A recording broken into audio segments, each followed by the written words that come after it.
Olá pessoal, aqui quem está falando é o professor Bedinotto.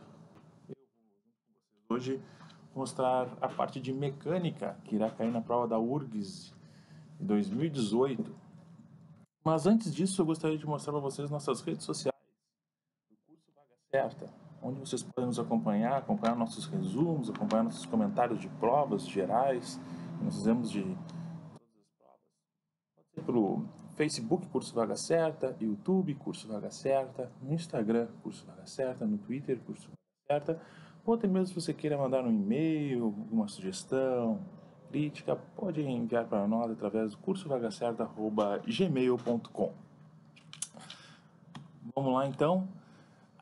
Eu preparei um índice para nós, índice de tudo que a gente irá tratar, parte de mecânica, né? Nós iremos começar tratando o movimento retilíneo uniforme, o MRU. Depois iremos tratar o movimento retilíneo uniformemente variado, parte de queda livre, lançamentos oblíquos, movimento circular. Esses primeiros 4 tópicos são os tópicos de cinemática, né? São as primeiras questões que podem aparecer na tua prova, as primeiras 3 questões, provavelmente, 2, 3, às vezes 4, normalmente 3 questões cinemática que aparecem na prova da URGS. Em seguida nós vamos entrar na parte de dinâmica, uma parte bem forte também na prova da URGS, com leis de Newton e suas aplicações, né? Trabalho e potência, energia mecânica. Energia mecânica também é uma questão certa da prova da URGS, vem caindo com uma rotina muito grande. Quantidade de movimento. Leis de Kepler. Leis de Kepler também é outra questão que está se repetindo bastante desde quando a URGS abriu astronomia. O curso de astronomia vem caindo leis de Kepler, faz uns 3 ou 4 anos seguidos que vem caindo leis de Kepler. Estática e roldanas e hidrostática. Vamos lá então, vamos começar com o nosso movimento retilíneo uniforme. Vamos ver o que nós precisamos saber, o que nós temos que levar para a prova da URGS para acertar as questões que caírem de MRU.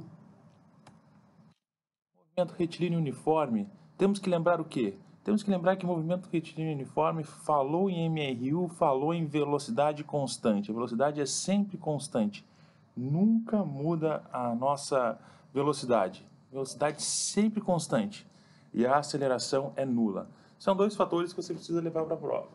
Sabendo essas 2 relações, começa a se desenvolver tudo que a gente vai ver de MRU. Se a velocidade é sempre constante, ou seja, o móvel vai percorrer distâncias iguais em intervalos de tempos iguais. Por quê? A velocidade é sempre a mesma. 2 metros por segundo, né? Os primeiros 2 metros em um segundo. Depois percorreu mais 2 metros no outro segundo. Percorrendo sempre 2 metros a cada segundo, né?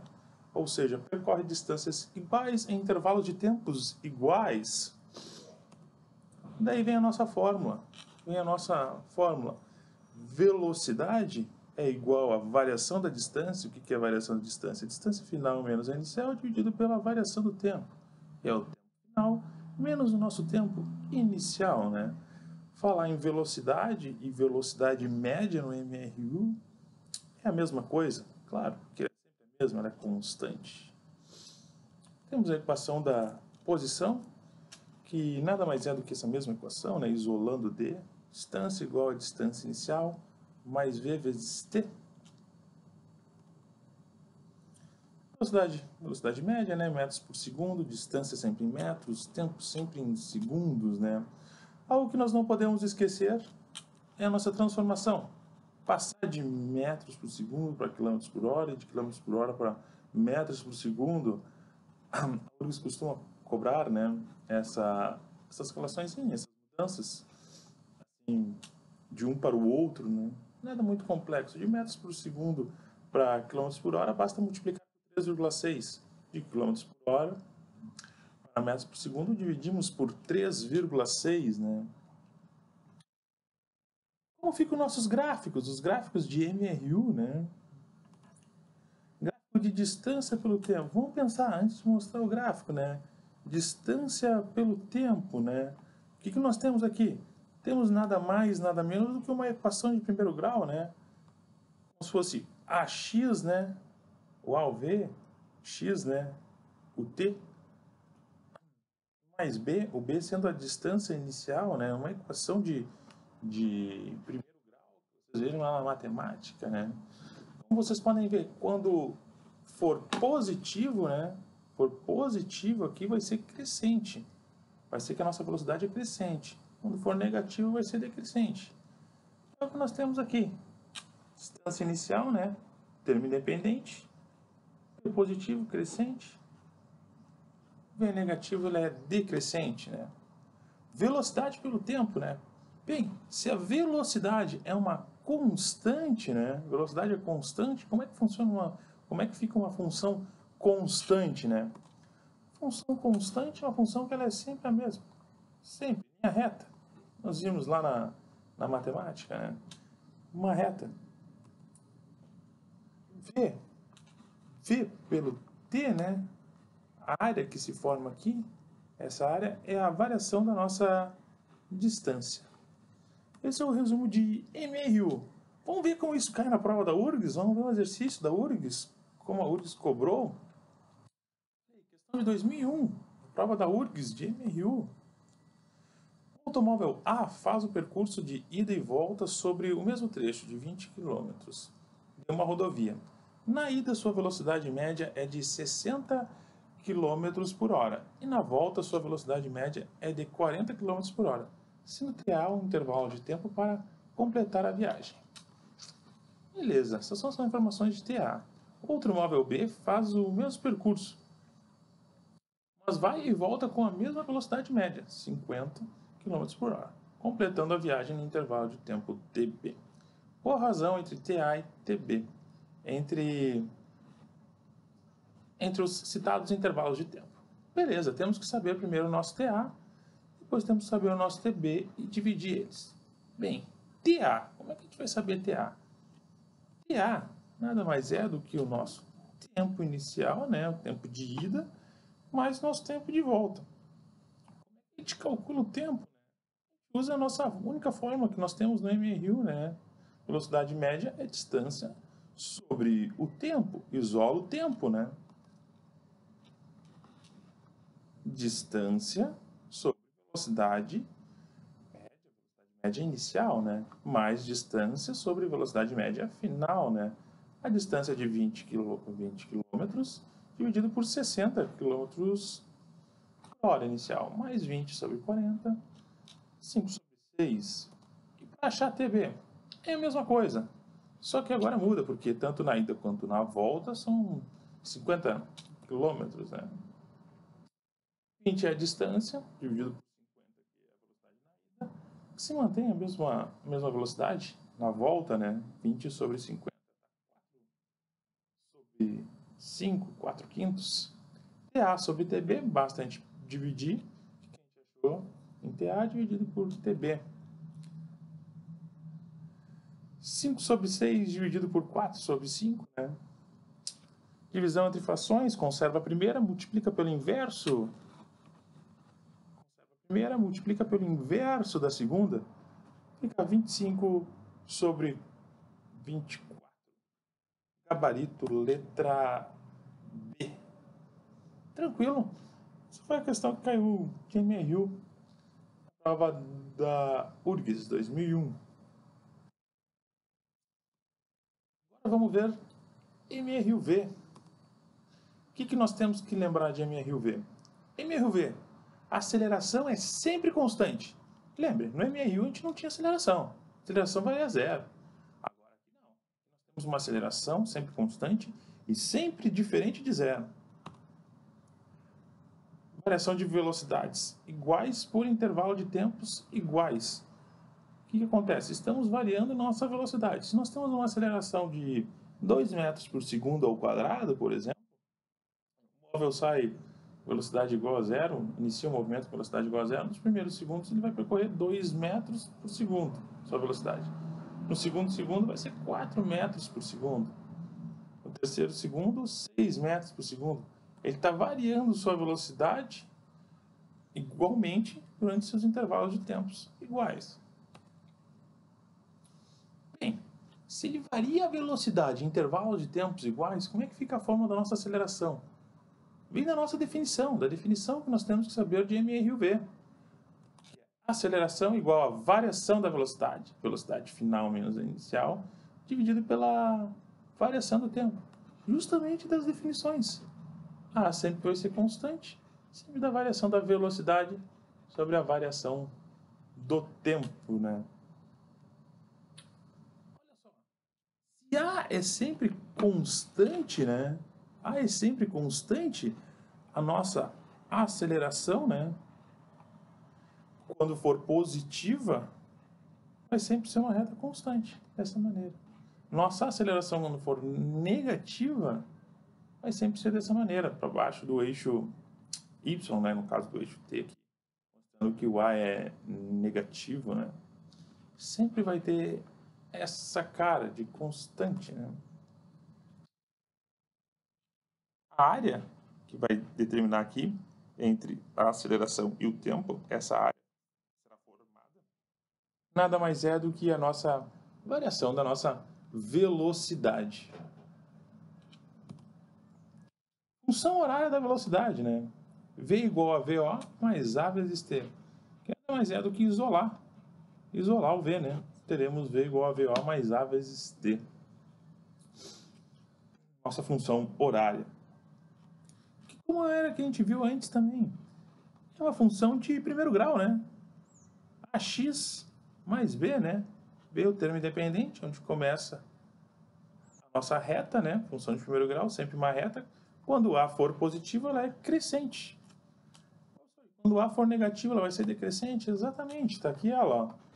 A negativa, ela é decrescente. Desta maneira. A área dela vai dar justamente a nossa distância de velocidade por tempo, a área desse nosso gráfico.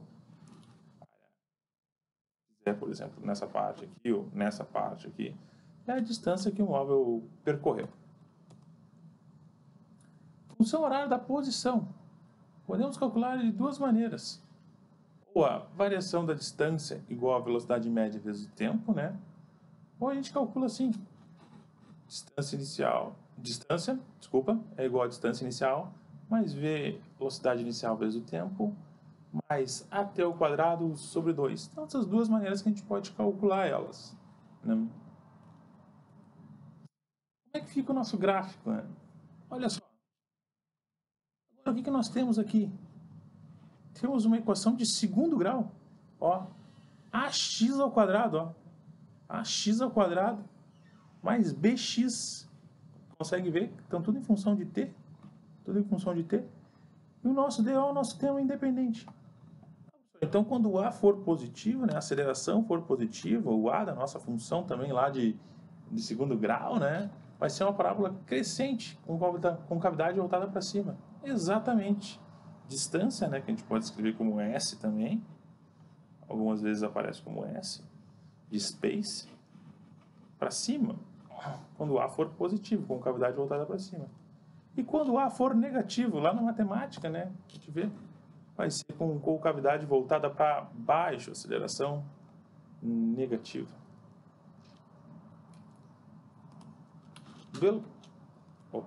Velocidade média nada mais é do que a velocidade inicial mais a velocidade final dividido por 2, né? Essa é a nossa velocidade média. Se nós pegarmos essa fórmula aqui, né, colocarmos aqui dentro, vai se originar essa fórmula que nós estamos vendo aqui. Velocidade média. Então, pode calcular simplesmente a velocidade média, multiplicar pelo tempo e achar a nossa distância. Maneiras de fazer. Depois nós iremos ver um exercício disso.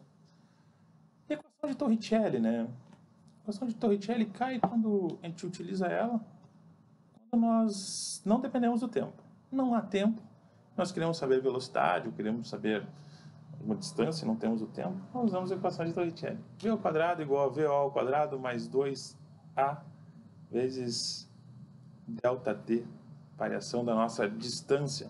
É a equação de Torricelli. Vamos ver um exercício. Como cai na prova da URGS?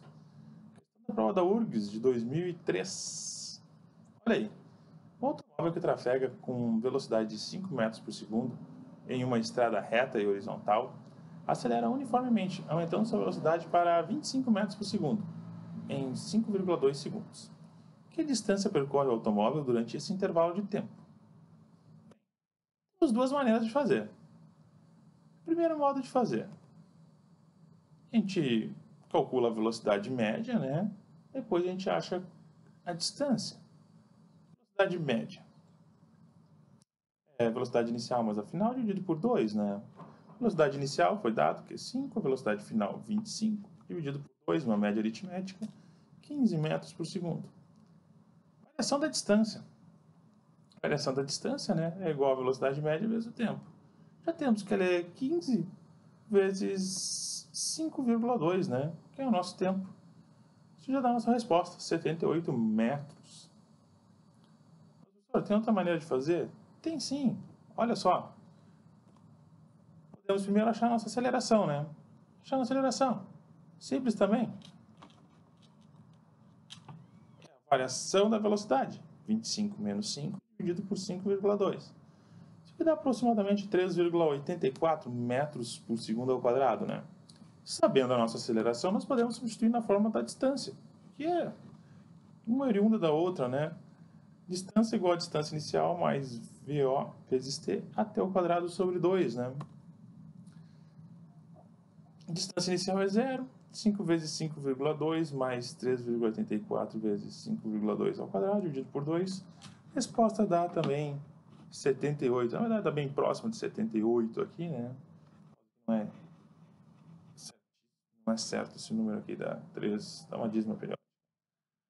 Enfim, gabarito letra D. Outra questão. Questão que a URGS adora cobrar, é MRU com MRUV. E muitas vezes isso aparece num gráfico, como foi a questão de 2010. Olha aí, observe o gráfico abaixo que mostra a velocidade instantânea V em função do tempo t, de um móvel que se desloca em sua trajetória retilínea. Neste gráfico, 1, 2 e 3 identificam respectivamente os intervalos de tempo, de 0 a 4, de 4 a 6 segundos, de 6 a 14 segundos. Ele nos dá o nosso gráfico. Nos intervalos de tempo indicados, as acelerações do móvel valem em metros por segundo ao quadrado, respectivamente.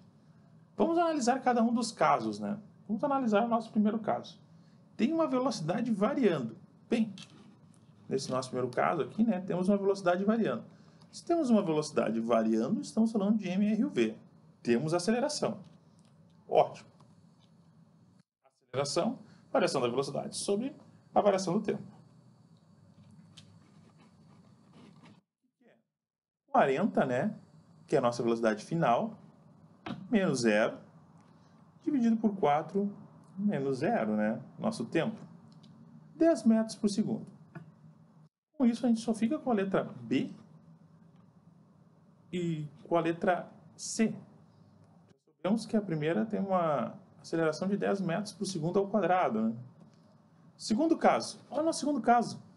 Velocidade aqui, ó, constante, velocidade constante, nós não estamos falando mais de MRUV, estamos falando de MRU. Velocidade constante, MRU, não há aceleração, aceleração é igual a 0. E por último, nosso terceiro caso, né? Temos uma aceleração que a gente já sabe também que ela é decrescente, ela tem que ser negativa. Por quê? Está diminuindo a velocidade, ó. Provavelmente o móvel está freando ou algo do gênero está parando, né?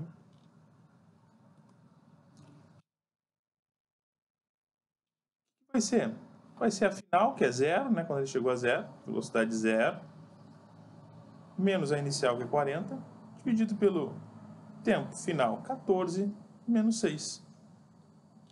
Menos 5 metros por segundo ao quadrado. Gabarito letra C.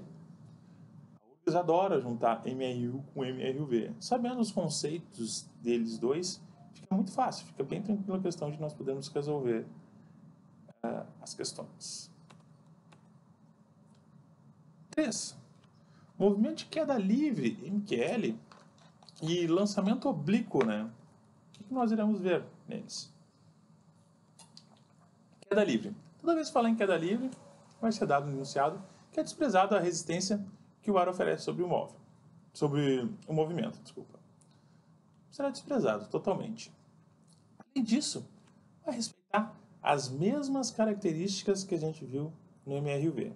Igual, as mesmas coisas. O que tu quer dizer com isso, Luiz? Quero dizer que todas as fórmulas que eu acabei de mostrar para vocês são as mesmas que a gente vai usar no movimento de queda livre. V igual a VO mais A vezes T, lembra? Só que agora a gente bota G, de aceleração da gravidade. Aceleração, aqui era uma aceleração, virou G, aceleração da gravidade.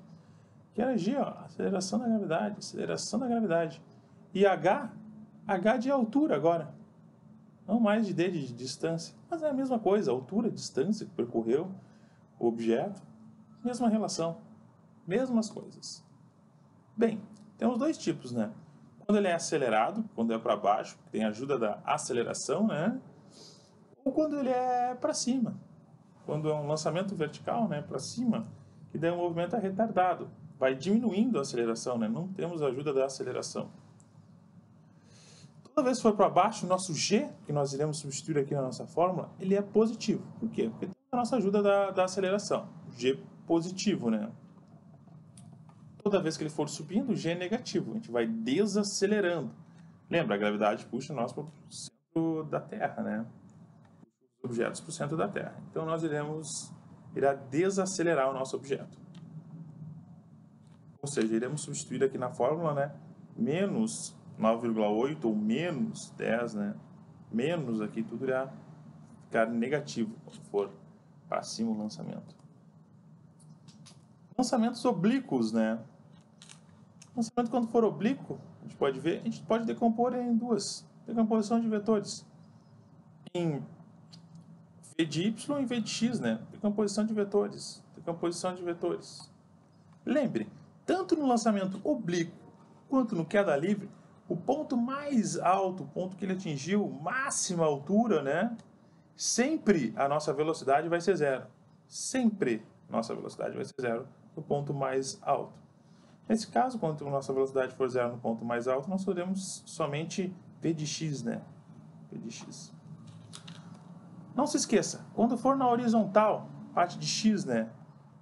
Não há gravidade atuando. Se não há gravidade, não há aceleração atuando, aceleração é igual a zero, nós iremos usar todas as fórmulas de MRU na horizontal. Falou na horizontal em lançamento oblíquo, falou em MRU. Todos os conhecimentos que a gente teve de MRU nós iremos utilizar. Vertical. Na vertical, né, temos a atuação da gravidade atuando sobre ela. Ó, a gravidade aqui. Usaremos todos os nossos conhecimentos de MRUV. Simples. Horizontal, MRU. Vertical, MRUV. Vamos lá, questão de 2007. Resolução da prova da URGS, lançamento oblíquo. Como foi? As duas questões referem-se ao enunciado abaixo, tá? Na figura que segue, estão representadas as trajetórias de dois projéteis, A e B, num campo gravitacional terrestre. O projétil A é solto da borda de uma mesa horizontal, de altura h. Beleza? E cai verticalmente. O projétil B é lançado da borda dessa mesa com velocidade horizontal de 1,5 metros por segundo. O efeito do ar é desprezado no movimento desses projéteis. Ótimo. Ele diz que o A cai... se o projétil A, leva 0,4 segundos para atingir o solo, quanto tempo levará o projétil B? Bem, se o A leva 0,4, quanto tempo vai levar o B? Né? Olha só, ambos estão sendo atingidos, né, pela mesma gravidade. Ambos estão no mesmo campo gravitacional. Ou seja, se ambos têm a mesma gravidade, ambos saem do mesmo local. Tudo igual, né? Todas as relações iguais, né? Na parte vertical, temos o quê? Temos que ambos levarão o mesmo tempo para cair. Tanto A quanto B vai demorar o mesmo intervalo de tempo para cair. Por causa que está no mesmo campo gravitacional. É afetado pela mesma aceleração da gravidade. Ou seja, gabarito letra B, 0,4. Tempos iguais.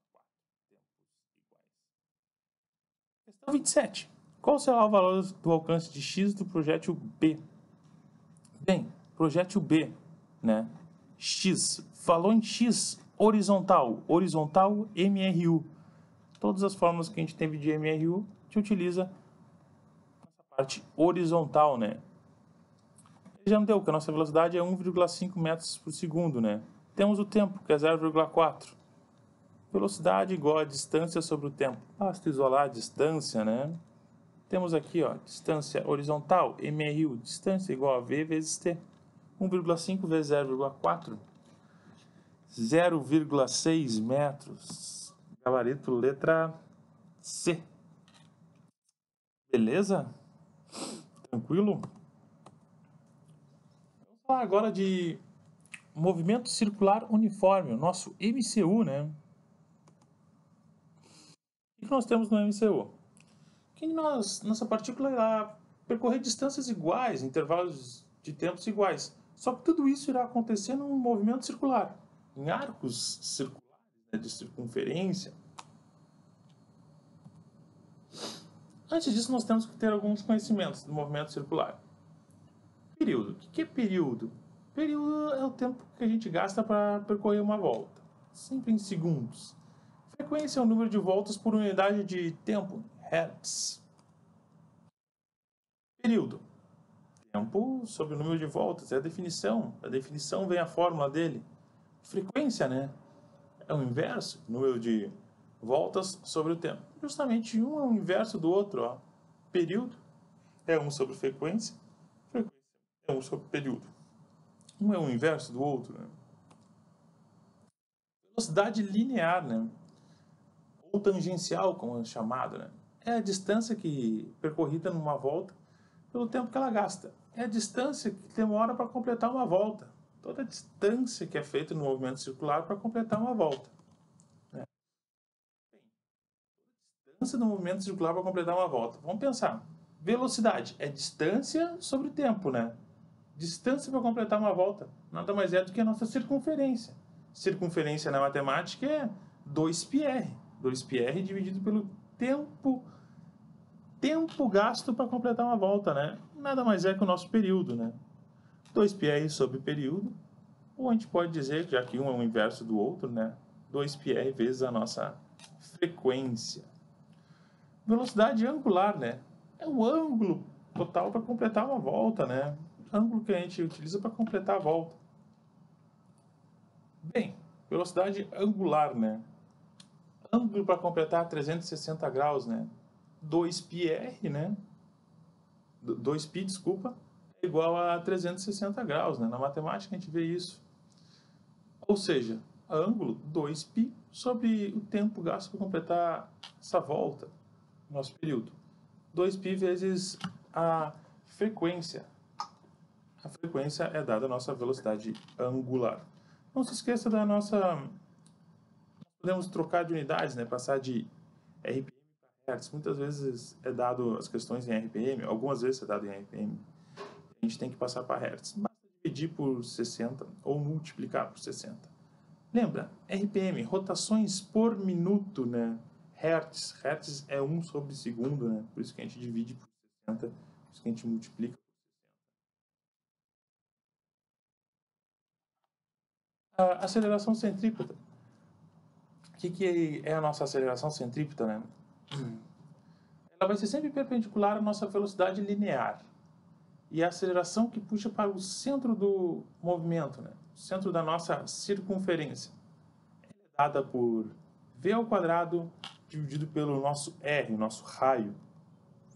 Ou aceleração centrípeta é a nossa velocidade angular ao quadrado vezes o nosso raio.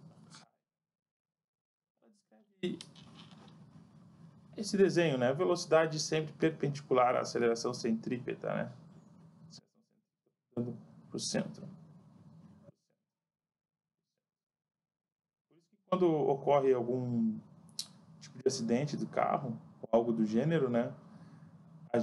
O carro sempre, geralmente sai pela tangente, que a gente diz, né? Acoplamentos periféricos, né? O que acontece em acoplamentos periféricos, né? São o que a gente conhece como roldanas, ou são rodas dentadas, né?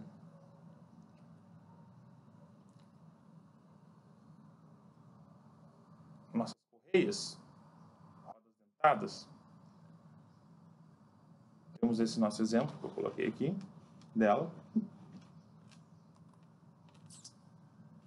Vamos pensar assim, velocidade. Por que a velocidade de A é igual à velocidade de B? Pegamos cada um ponto, né? A velocidade sempre vai ter que ser igual, de modo que a correia não... Existe uma parte da correia que tem velocidade maior do que a outra parte da correia, né? Velocidades sempre iguais. O raio de A vai ser sempre maior que o raio de B. Consequentemente, o período que o A vai demorar muito mais para dar uma volta do que o período do B, né? Se um é maior que o outro, a frequência é inversa, a frequência do A vai ser menor que a frequência do B, obviamente. E a velocidade angular do A é menor do que a velocidade angular do B, né? A velocidade angular do A é menor que a velocidade angular do B. Acoplamento por eixos. As pilhas giram juntas, né? Estão sempre no mesmo eixo, né? Esse é o caso que a gente colocou aqui. Temos o quê? Que o raio do A é maior que o raio do B, não é visto, né? A velocidade angular deles tem que ser iguais. Claro, eles estão no mesmo eixo. Se eles estão no mesmo eixo, tem que ter a mesma velocidade angular. O período do A igual ao período do B. A frequência do A igual à frequência do B, né? Se os períodos são iguais, a frequência, obviamente, tem que ser igual. Consequentemente, nós temos velocidade deles são diferentes. Por que as velocidades deles são diferentes? A velocidade do A é maior do que a velocidade do B, né? Para eles poderem acompanhar o giro. Se eles tivessem a mesma velocidade, não ia poder acompanhar esse giro. Exemplo da nossa questão de 2013, da prova da URGS, de MCU, desculpa, de MCU. A figura apresenta esquematicamente o sistema de transmissão de uma bicicleta convencional. Ótimo, estamos ali a correia e um acoplamento por eixo. A bicicleta coroa A conecta a catraca B através da correia P. Por sua vez, B é ligada à roldana traseira R, girando com ela quando o ciclista está pedalando. Nesta situação, supondo que a bicicleta se move sem deslizar, as magnitudes das velocidades angular de A, B e R são tais que... Quer saber a relação entre elas? Olha só, B, aqui, né, e R, velocidade angular de B e velocidade angular de R. Eles estão no mesmo eixo, né? Se estão no mesmo eixo, nós temos a mesma velocidade angular. Temos a mesma velocidade angular, né? Com isso aqui a gente já vê, ó, B igual a R, né? B igual a R, pode ser a letra A, não pode ser a B. Aqui tem também, não pode ser a D, pode ser a E, ó. Podemos eliminar duas questões, já sabendo disso, né? Bem, se eles estão com a mesma velocidade angular, mesmo eixo, quando é correia, não pode ter a mesma velocidade angular, né? A gente acabou de ver isso, então já não pode ser a letra C. Já com esse conhecimento, a gente já fica com a letra A e a letra E. Bem, só que agora nós temos que a velocidade angular delas varia. Por quê? Correias têm uma variação da nossa velocidade angular. E como é que funciona essa relação? Nossa relação vai ter que a velocidade angular de A vai ser menor que a velocidade angular de B e, consequentemente, R. Por quê? Ele é maior, muito maior, né? Tem um ângulo, demora mais para percorrer toda a volta, dar toda a volta na nossa circunferência. Por isso temos uma velocidade angular menor. Com isso, ficamos com a resposta letra A. Assim que cai na prova da URGS, assim que caiu o movimento circular uniforme. Vem caindo, faz 2 anos seguidos que cai 2 ou 3 anos, não me recordo agora, que cai movimento circular na prova da URGS. É uma questão bem frequente que vem decorrendo. Quando não cai assim, cai questão de cálculo. Mas questão de cálculo eu acho que é mais fácil, né? Ainda mais fácil. Bem, acabamos a parte de cinemática. Vamos entrar agora na parte de dinâmica. Parte de dinâmica da nossa prova da URGS. De leis de Newton. Bem, primeira lei de Newton. Primeira lei de Newton diz o quê? É a lei da inércia que a gente conhece, né? Diz que quando a força resultante que há sobre nossos objetos for nula, o objeto vai estar parado ou ele vai estar em MRU. É isso que diz. Força resultante nula, o objeto está parado ou o objeto vai estar em MRU. Muita atenção. Força resultante igual a zero, quer dizer que não há força no nosso sistema. Quer dizer que todas as forças que estão sendo anuladas, está ficando igual a zero. Pode ter 1000 forças no nosso sistema, não tem problema nenhum, desde que elas se anulem e fiquem igual a zero, vai estar em repouso ou em MRU. É isso que diz a primeira lei de Newton. Segunda lei de Newton. Segunda lei de Newton é uma das fórmulas mais famosas da física, né? Mostra o quê? Força resultante é igual a massa vezes a aceleração. É a relação de causa e efeito. Se nós temos força resultante, temos uma aceleração. Agora a nossa força resultante não é mais igual a zero. Nós temos uma aceleração. Força resultante diferente de zero, temos a aceleração. A aceleração, a força resultante. A força resultante, a aceleração, né? E tudo que nós iremos tratar, né, será relacionados agora na segunda lei em MRV. A aceleração vai ser sempre constante, né? Ou seja, quando a aceleração é sempre constante, MRV. Veja que na primeira lei de Newton a velocidade é constante. Se a velocidade é sempre constante, MRU. Aceleração sempre constante, MRV. Nossos conhecimentos de cinemática entrando na parte de dinâmica. Terceira lei de Newton, o par, ação e reação, né? Um corpo que exerce uma ação, sofre uma reação. Sempre nós iremos precisar de dois corpos para ocorrer, né? Esse par, ação e reação. E sempre é de mesma intensidade, mesma direção e de sentidos opostos. Não esqueça, sempre iremos precisar de dois corpos. O exemplo que eu sempre dou é quando a pessoa está se afogando, né? Ninguém ia se afogar se nós não precisássemos de dois corpos. Bastaria nós pegarmos o nosso cabelo e puxar para cima. Nós iríamos sair da água, né? Mas não é isso que acontece. Por quê? Porque nós estamos exercendo uma força no mesmo corpo. Para ação e reação necessita de dois corpos. Necessitaria de uma outra pessoa nos puxando, né? Para nós podermos sair. Terceira lei de Newton. Vamos ver questões das leis de Newton, né? Questãozinha da URGS. A terceira lei de Newton é o princípio de ação e reação. Esse princípio descreve as forças que participam na intensidade entre dois corpos. Podemos afirmar o quê? Duas forças iguais em módulo e direção, módulo e de sentidos opostos, são par ação e reação.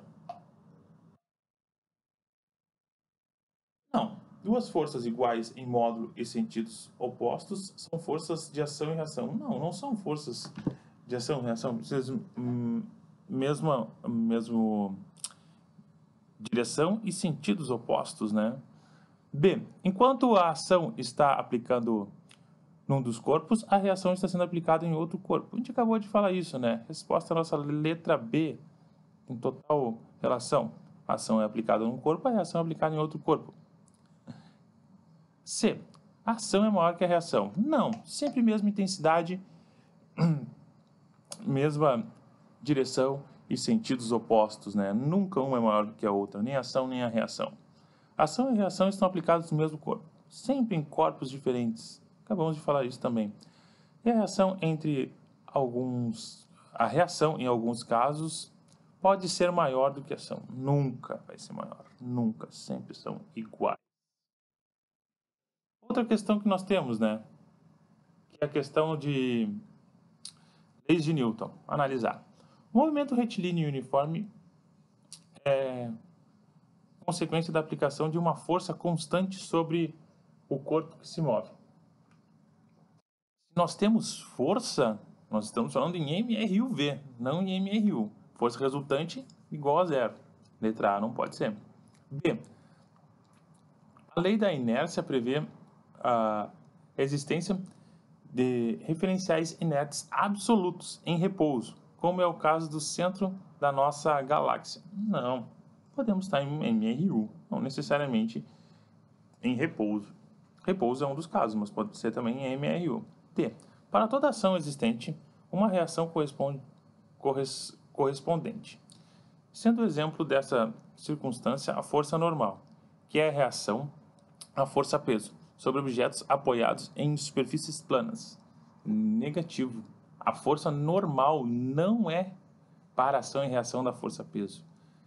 Ela é uma força de contato. É não para ação e reação da força de contato de um objeto sobre a mesa, nesse caso. Não é para ação e reação da força-peso, né? Força-peso é a força que a Terra exerce, né, sobre nós. Não é sobre força de contato, né? Pegadinha bem seguida que cai nas provas. D. Se um corpo é dotado de aceleração, esta certamente é consequência da ação de uma força. Sim. Ou de um conjunto de forças resultantes diferentes de zero, agindo sobre ele. Exatamente isso que diz a nossa segunda lei de Newton, né? Força resultante é igual a massa vezes a aceleração. Letra D. A força centrífuga é uma força que surge em decorrência da lei da inércia sobre corpos que obedecem um movimento circular e que tem como reação a força centrípeta. Não tem nada a ver.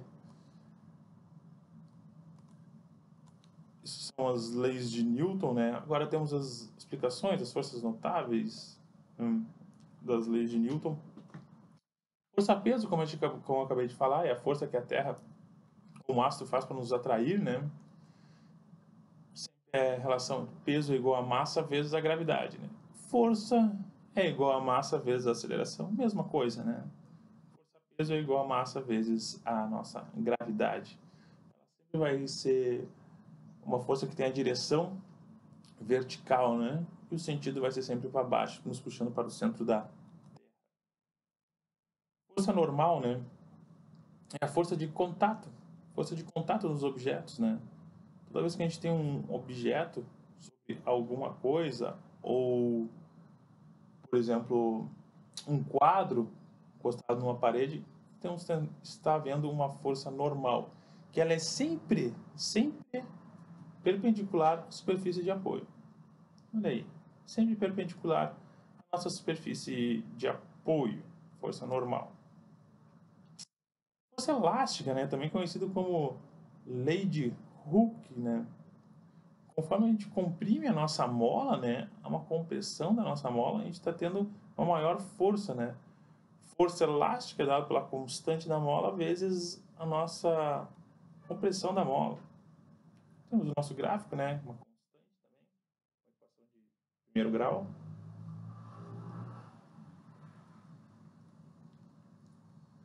Força de tração, tensão, né? A força que é exercida sobre um fio. Nós temos aí, puxando um fio, né? Puxando dois blocos, uma força, né? Temos uma força de tração neles. Para ação e reação, nesse nosso caso, né? De tração. Força de atrito estático, né? Força que sempre se opõe ao movimento, que dificulta, né? Que inicia o movimento. A nossa força de atrito dinâmico, a força que a gente tem, né? Que dificulta que o movimento continue. Lembra, atrito estático, né? Sempre vai ser maior que o nosso atrito dinâmico, sempre vai ser maior. Lembra, se você já empurrou um carro, já empurrou uma mesa, fez algo do gênero, sempre nós iniciarmos o movimento, né, é mais difícil do que mantermos. O atrito estático é sempre maior que o atrito dinâmico. Vamos ver um exercíciozinho. Eles usam uma questão de tensão aí. Na prova da URSS 2012, ó. 2 blocos de massa 3 kg e massa 2, 1 kg, ligados por um fio inextensível, podem deslizar sem atrito sobre um plano horizontal. Esses blocos são puxados por uma força horizontal F, de módulo F igual a 6 newtons. conforme a figura abaixo. Desconsidere a massa do fio. A tensão no fio que liga os dois blocos é D. Bem, toda vez que cai um exercício de aplicação das leis de Newton, né, forças notáveis que a gente tem, o que nós temos que fazer? Nós temos sempre que começar escrevendo todas as forças que atuam no nosso sistema. É isso que a gente fez. Pegou o nosso desenho que foi dado, né, e escreveu as forças que atuam nele. Tem a força de tensão, um sobre o outro, né, de tração, que é exercida. Nós também temos a força normal, né, e a força peso dos blocos. Força normal e a força peso. Só que elas se anulam, né? Elas se anulam, eu acabei nem escrevendo para nós. Então, tá. Então, essas são as nossas três forças que a gente tem. Força de tração, que o bloco 2 exerce sobre o bloco 1, o bloco 1 exerce sobre o bloco 2, e a nossa força que está sendo sendo puxado com nossos dois blocos juntos. Segunda coisa que nós iremos fazer é calcular a aceleração do sistema. Vamos calcular a aceleração de todo o nosso sistema. Ô Luiz, por que a gente vai calcular a aceleração do nosso sistema, né? Porque a aceleração é sempre constante, lembra lá, né? Segunda lei de Newton, aceleração sempre constante. Força é igual a massa vezes a aceleração. Temos uma força de 6, a massa de todo o nosso sistema é 1 mais 3, né? 1 kg mais 3 kg, né? Achamos a nossa aceleração, que é 1,5 metros por segundo ao quadrado. Nosso terceiro passo vai ser isolar um dos corpos. Isolei um dos corpos. Isolei o corpo 1. Bem, só temos uma força atuando nele, né? O que nós iremos fazer para achar a nossa tensão, né? Força resultante é igual a massa vezes a aceleração. Só temos uma força atuando nele, né? Como está indo para a direita, eu determino que para a direita é positivo, para a esquerda é negativo. Isso quem determina sou eu. Eu determino isso. Eu determino o meu referencial, né? Ou seja, a tensão vai ser a massa do nosso sistema, né? Massa 3 kg, massa agora desse meu corpo isolado, desculpa, do meu corpo isolado, 3 vezes 1,5, que é a nossa aceleração. Nossa aceleração é igual em todo o nosso sistema, né? Temos como resposta 4,5 newtons. Essa é a resposta da nossa questão. Mas, professor Bedinotto, e se eu quisesse pegar outro corpo? Eu conseguiria a mesma resposta, já que comparação e reação tem que dar a mesma coisa, né? A gente acabou de ver isso na terceira lei de Newton. Será que vai dar a mesma coisa? Bem, vamos ver. Peguei o corpo 2, né? Usando a mesma fórmula. A única fórmula que a gente tem, né? Força resultante é igual a massa vezes a aceleração, né? Agora nós temos uma força para a direita, qual é positiva, menos uma força que está sendo feita para a esquerda, qual é negativa, a nossa tensão, que é igual a massa vezes a aceleração. A força F é 6, menos T, igual a 1, que é a massa 2, né? 1 kg vezes 1,5. Vamos achar que a nossa tensão é igual a 4,5, mesma resposta que a gente achou. Claro que elas têm que ser iguais. Separação e reação. Tem mesmo módulo, mesma direção. E o sentido delas aqui, ó. Sentidozinho delas é o oposto. Gabarito letra D.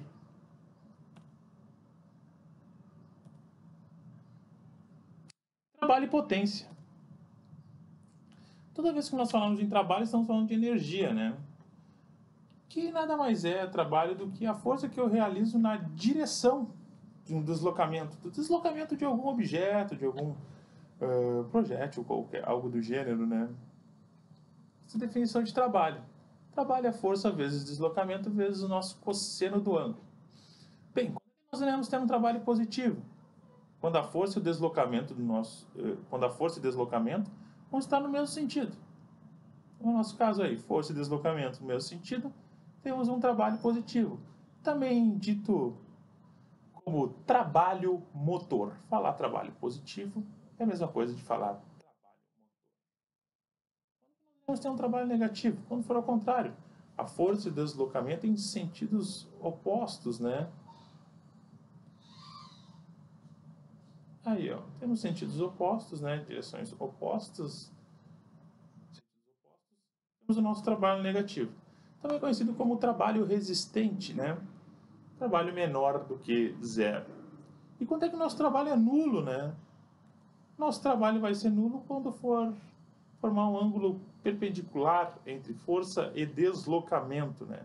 Lembra que esse ângulo aqui do cosseno sempre vai ser a relação entre força e deslocamento, o ângulo que vai ser formado entre a força e o nosso deslocamento.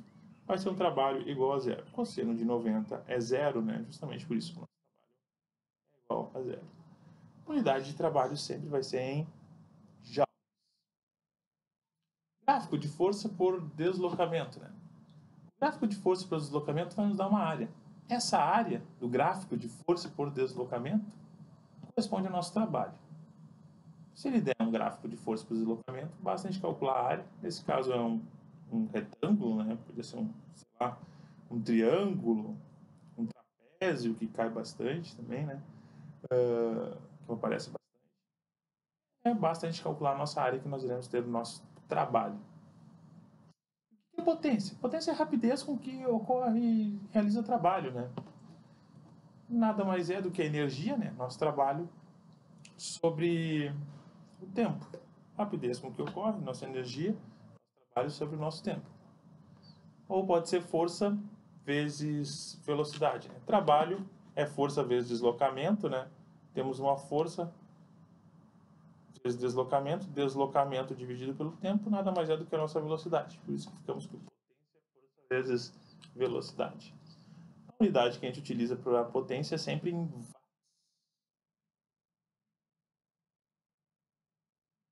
Questãozinha da prova da URGS, aí de 2013, questão de trabalho. Um estudante movimenta um bloco homogêneo de massa m sobre uma superfície horizontal, com forças F, conforme representada a figura abaixo. Temos os três casos representados a força F. Né? Em X, o estudante empurra o bloco. Em Y, o estudante puxa o bloco. Em Z, o estudante empurra o bloco com uma força paralela ao Sol. O trabalho realizado pelo estudante para mover o bloco nas situações apresentadas por uma mesma distância d é tal que... Bem, olha só.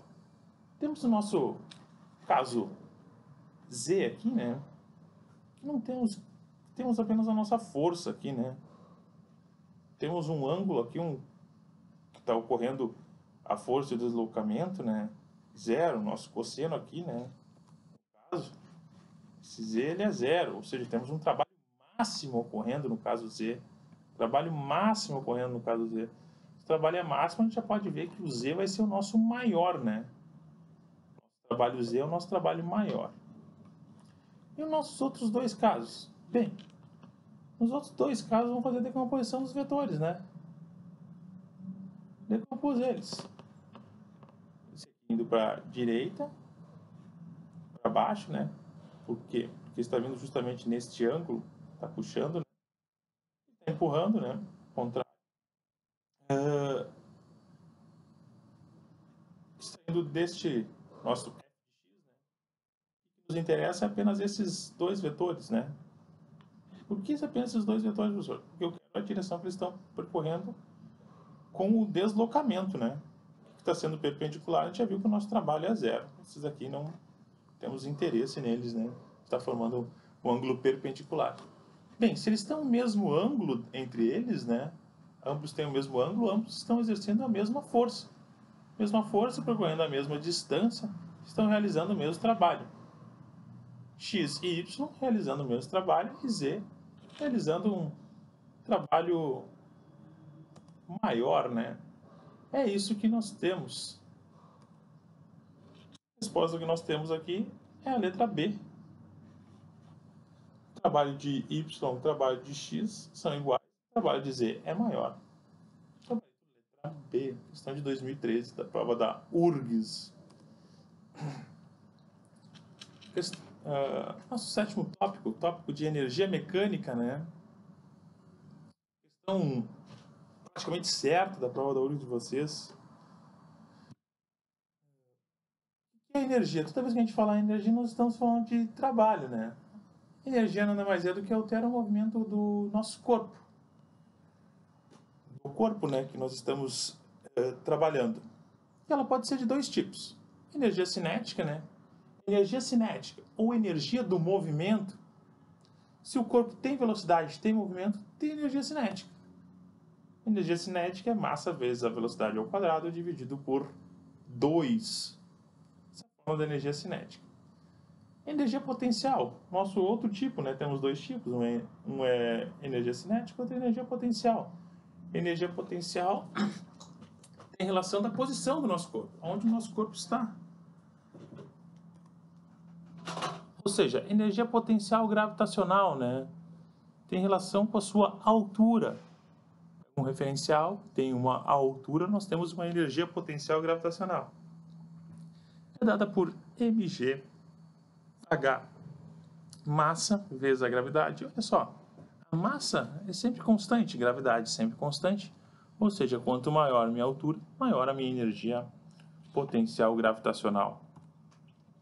Energia potencial elástica, o quanto eu comprimo, né, essa nossa mola, esse nosso elástico, e é dada por K, uma constante da mola, vezes o quanto eu comprimi ao quadrado, dividido por 2. A relação dela também, né, quanto mais eu comprimo ela, maior vai ser a nossa energia potencial elástica, né. Energia mecânica, nada mais é do que a soma de todas as energias, energia cinética mais energia potencial gravitacional, mais energia potencial elástica, né. O nosso sistema conservativo, o que nós temos no sistema conservativo, né? Temos a conservação da energia mecânica. Energia a gente não se perde, né?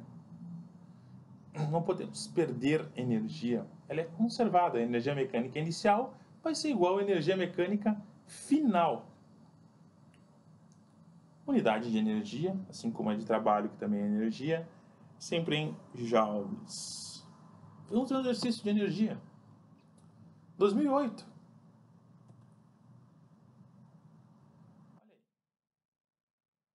A figura que segue representa uma esfera que desliza sem rolar sobre uma superfície perfeitamente lisa em direção a uma mola em repouso. A esfera irá comprimir a mola e será arremessada de volta. Beleza, ela está com uma velocidade, ela vai comprimir a mola e será arremessada de volta. A energia mecânica do sistema é suficiente para que a esfera suba a rampa e continue em movimento. Considerando T0, um instante em que ocorre a máxima compressão da mola, assinale entre os gráficos abaixo aquele que melhor representa a possível evolução da energia cinética da esfera. Beleza, vamos analisar, né? Bem, a nossa esfera está com uma velocidade. Se ela está com uma velocidade no início dela, no nosso primeiro caso, nós temos então uma energia cinética. Ótimo, todos aqui nós temos uma energia cinética. Nos ajudou muito, né? Somente temos velocidade, temos energia cinética, foi o que eu acabei de comentar. No segundo caso, o caso que ele comprimiu toda a mola. Uma compressão total da mola. Bem, se é uma compressão total da mola, comprimiu toda ela, temos então que a nossa velocidade ali, né, naquele instante que comprimiu toda ela, é zero. Ou seja, toda a nossa energia cinética foi convertida em energia potencial elástica, né? Nossa energia cinética, nesse caso, velocidade igual a zero, nossa energia cinética é igual a zero. Bem, podemos ver que o gráfico está meio torto, né? Já está o T0 aqui dizendo que tem máxima energia cinética, não tem nexo. Nossa B aqui diz que no nosso T0 nós temos uma energia cinética negativa. Não há como ocorrer isso, né? Nesse caso, não temos energia cinética negativa, né? Bem, na letra C, temos que a energia cinética é igual a zero. O T0 é, que a gente acabou de comentar. Na D, diz que no T0 nós temos máxima energia cinética, não é o caso. E na E diz também que no T0 nós temos uma máxima energia cinética. Não é o que nós temos, né? Só com isso a gente consegue ficar somente com a letra C e consegue acertar a nossa questão. Temos o nosso terceiro caso, que é quando solta a mola, né? Ela é convertida toda em energia cinética, aumenta a energia cinética, aumenta a velocidade, né? E toda a rampa, gasta ela com essa questão da altura, né? Convertida, melhor dizendo, não gasta. Convertida, né? Ficamos com um gráfico da letra C, o gabarito da nossa questão de energia, questão muito comum da nossa prova da URGS. Quantidade de movimento e impulso. Bem, quantidade de movimento nada mais é do que a massa vezes a velocidade, né? Se um corpo tem movimento, ele tem uma... se está esse movimento, ele possui uma quantidade de movimento, né? A quantidade de movimento é massa vezes a nossa velocidade. Bem, sempre terá a mesma direção e o sentido, né? O vetor velocidade, a nossa quantidade de movimento. E a gente sempre trata a quantidade de movimento no instante em que está ocorrendo, no exato instante que está havendo isso. Impulso, né? Impulso nada mais é do que a força vezes o tempo. Ou seja, a força que está sendo realizada durante um intervalo de tempo. Impulso é força vezes tempo. Impulso é igual à variação da quantidade de movimento. Falou em impulso, nós temos que é igual à variação da quantidade de movimento. Força pelo tempo, né? Temos força pelo tempo. Queremos saber o nosso impulso, né? Basta a gente calcular a nossa área. Calculou a nossa área, nós temos o nosso impulso, né? A área vai ser igual ao nosso impulso, que também é igual à nossa variação da quantidade de movimento. Temos dois tipos de choque. Choque perfeitamente elástico e os nossos choques inelásticos, né? Choque perfeitamente elástico, né? Quando ocorre uma colisão, cada um sai para um dos lados, né? Nesse caso, vocês podem ver no desenho. A energia cinética antes que ocorra o movimento, ela é igual à energia cinética depois que ocorre o movimento. Isso é um choque perfeitamente elástico. E as quantidades de movimento antes permanecem iguais às depois. Inelástico. Ocorre o choque e eles saem juntos, né? Depois. A energia cinética antes é maior do que a energia cinética depois do movimento. A quantidade de movimento antes é igual à quantidade de movimento depois. Vamos ver um exercício. Questão de 2016, da prova da URGS, quantidade de movimento e impulso, né? Um bloco de massa 1 kg move-se retilinamente com velocidade de módulo constante igual a 3 metros por segundo, sobre uma superfície horizontal, sem atrito. A partir de dado instante, o bloco recebe um impulso de uma força externa aplicada na mesma direção e sentido de seu movimento. A intensidade dessa força, em função do tempo, é dada pelo gráfico. A partir desse gráfico, pode-se afirmar que o módulo da velocidade do bloco após o impulso recebido é em metros por segundo. Bem, ele nos deu um gráfico, né, de força pelo tempo. Se tem força pelo tempo, né, nós podemos calcular o nosso impulso, que é a mesma coisa que a variação da quantidade de movimento. Bem, calculando ele, como é que a gente calcula ele? Uma área de um trapézio. Trapézio, né, base maior mais base menor vezes a altura dividido por 2. Base maior 2, base menor 1, né? 2 mais 1, vezes 4 dividido por 2, temos que 6 newtons por segundo é o nosso impulso, né? A nossa quantidade de movimento. Impulso igual a quantidade de movimento. Bem, variação da quantidade de movimento é massa vezes a velocidade final menos a velocidade inicial. Ele nos deu, né, a nossa massa e nos deu a nossa velocidade. E nós queremos saber a nossa velocidade final do nosso bloco.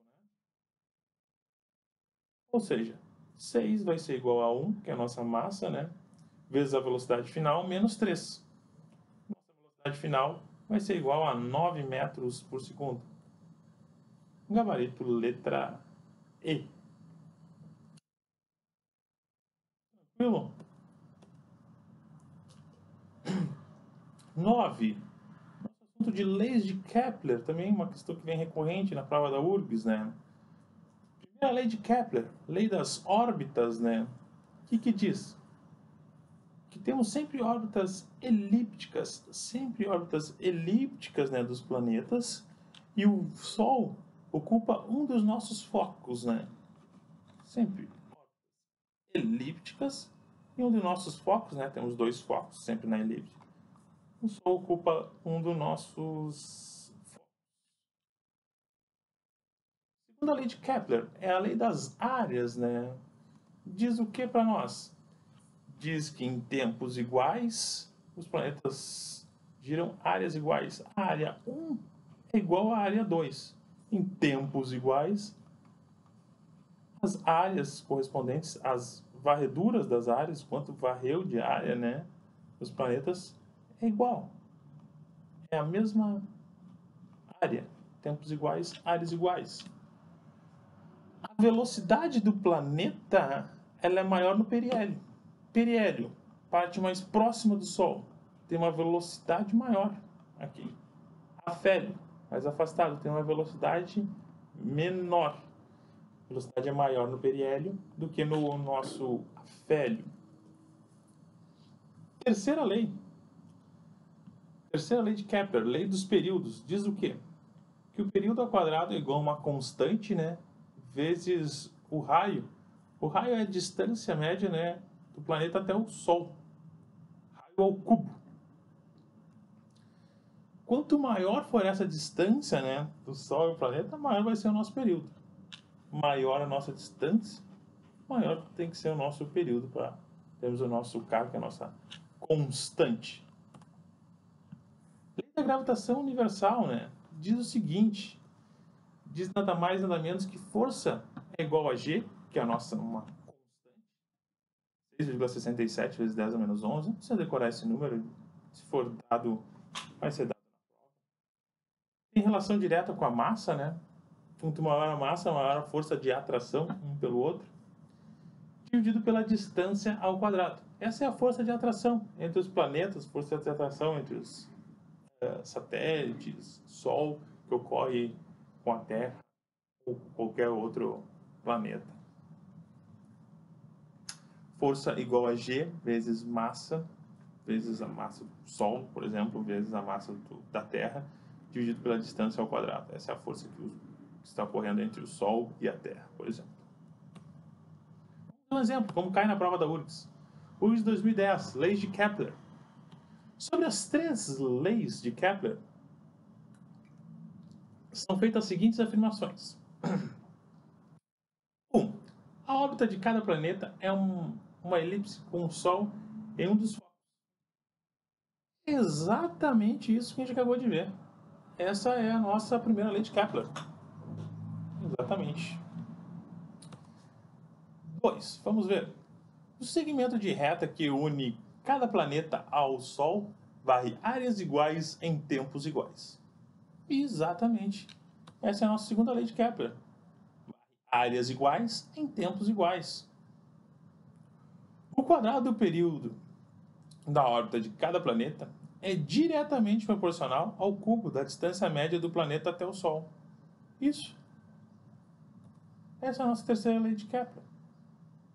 Primeira, segunda e terceira lei de Kepler. Isso foi legal conosco, botou até em ordem essa questão, né? Gabarito letra A e 1, 2 e 3 são verdadeiras. Nossas três leis de Kepler são verdadeiras. Estática e roldanas, né? Torque, o momento, né? Bem, o que é isso? É a força que eu exerço, né?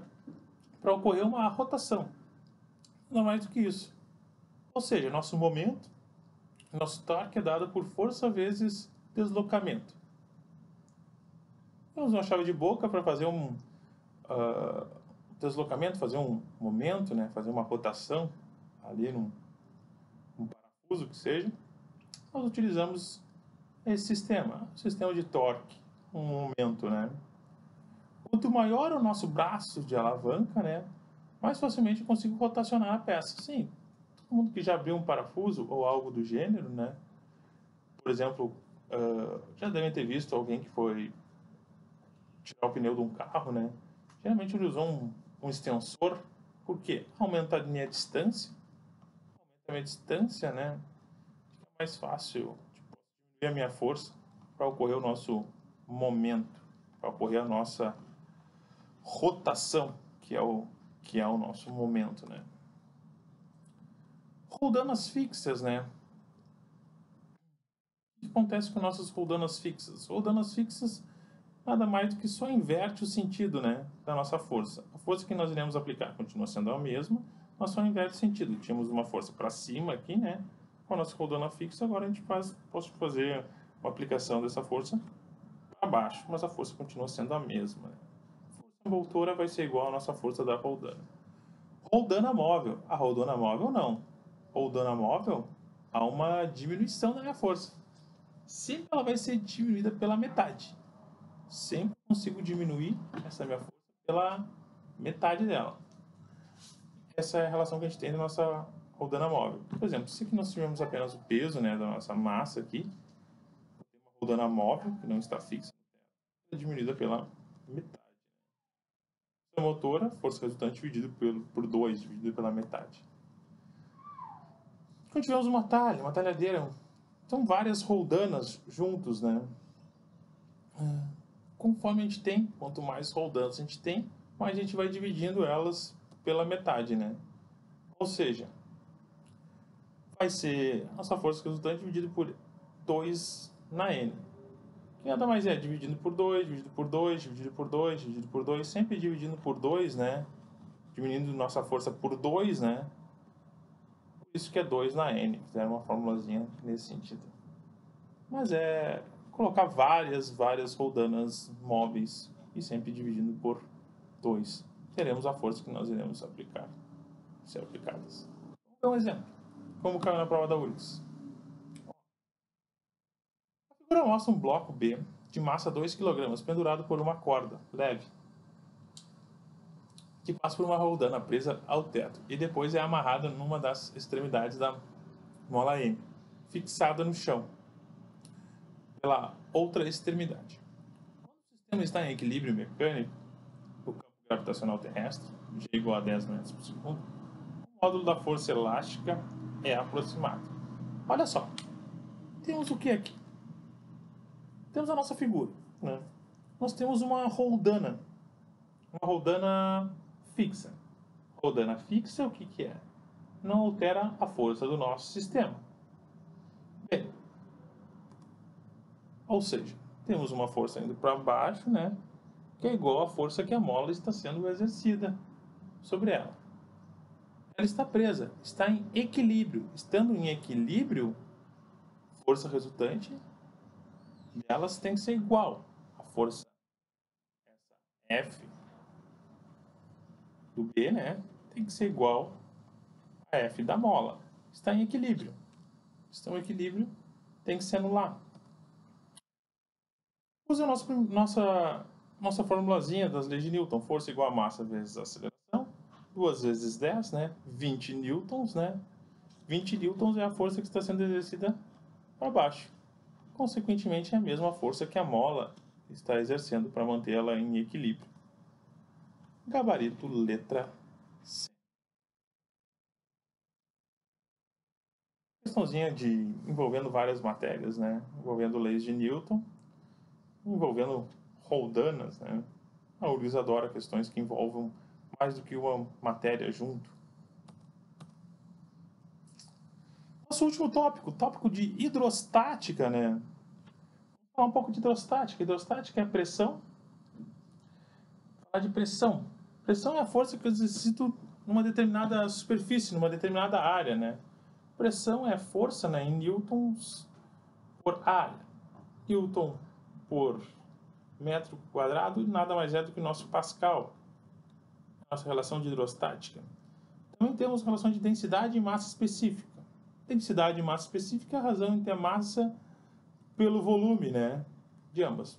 Professor, mas qual a diferença que a gente tem entre densidade e massa específica, né?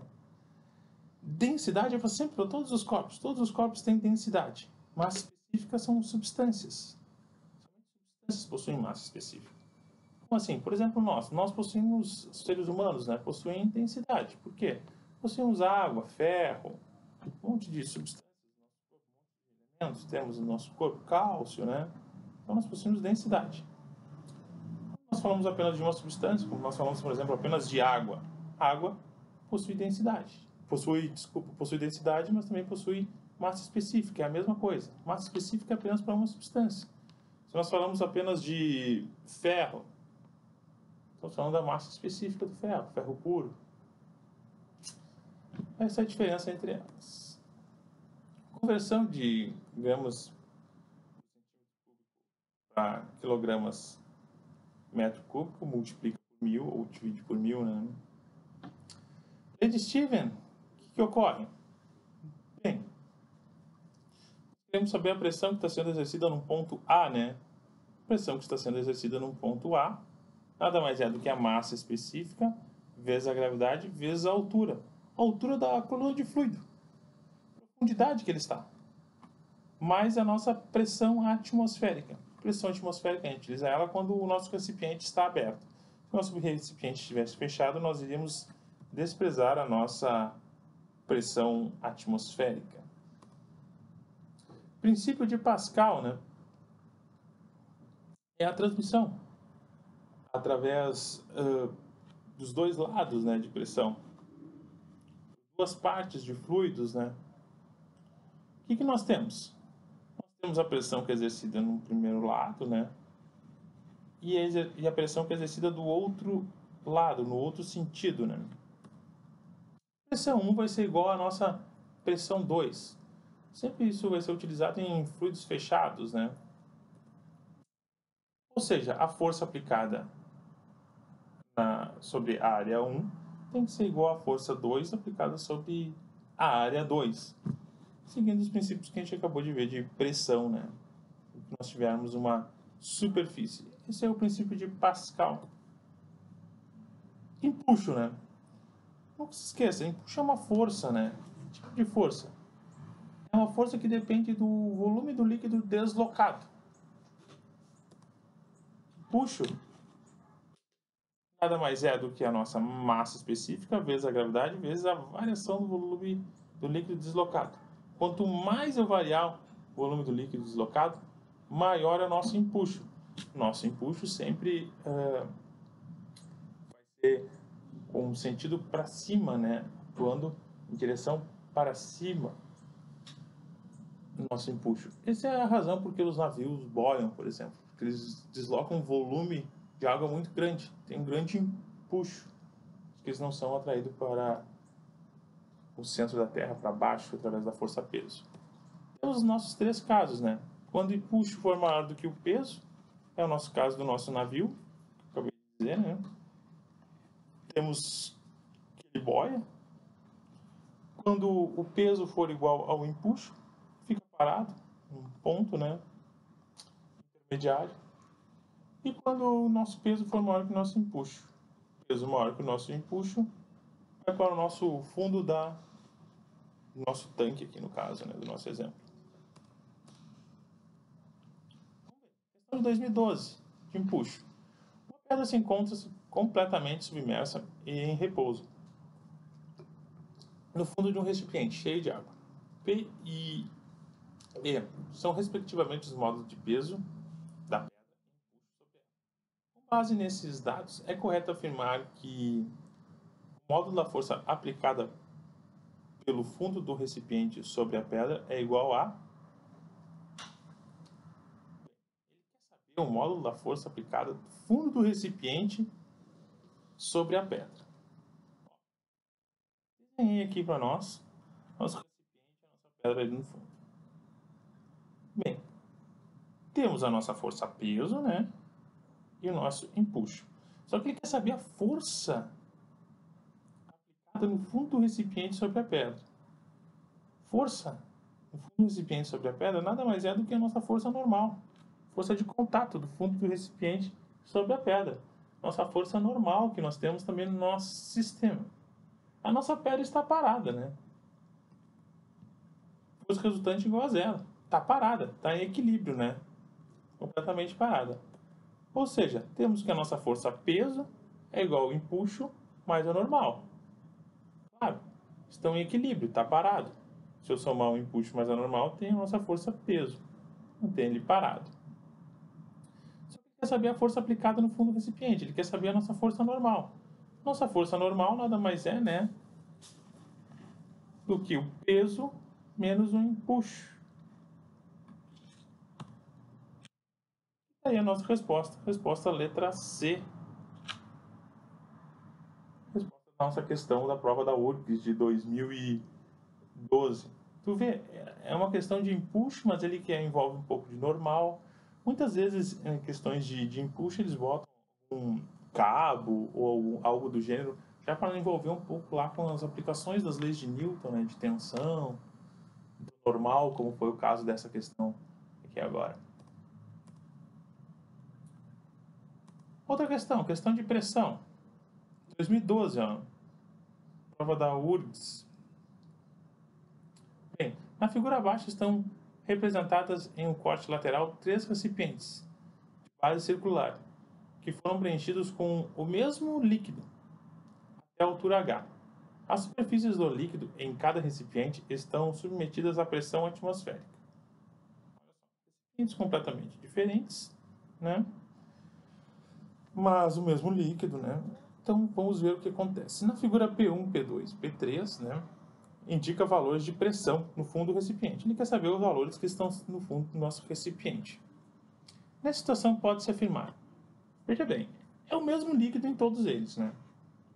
A única coisa, a mesma altura também, né? A única coisa que muda neles é a relação que a gente está tendo aqui na nossa altura. A altura que tem... nossa altura não, desculpa. É o nosso formato do nosso recipiente. A nossa altura é a mesma.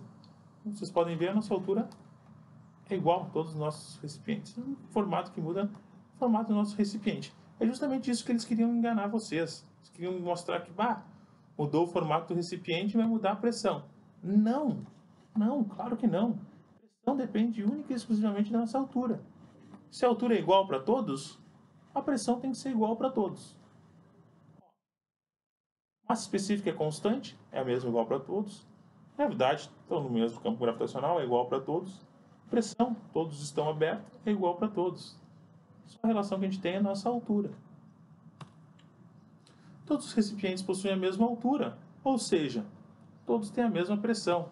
Gabarito letra C. Não interessa o formato dele, se ele é triangular, circular, sei lá como que eles vão dar para vocês na prova.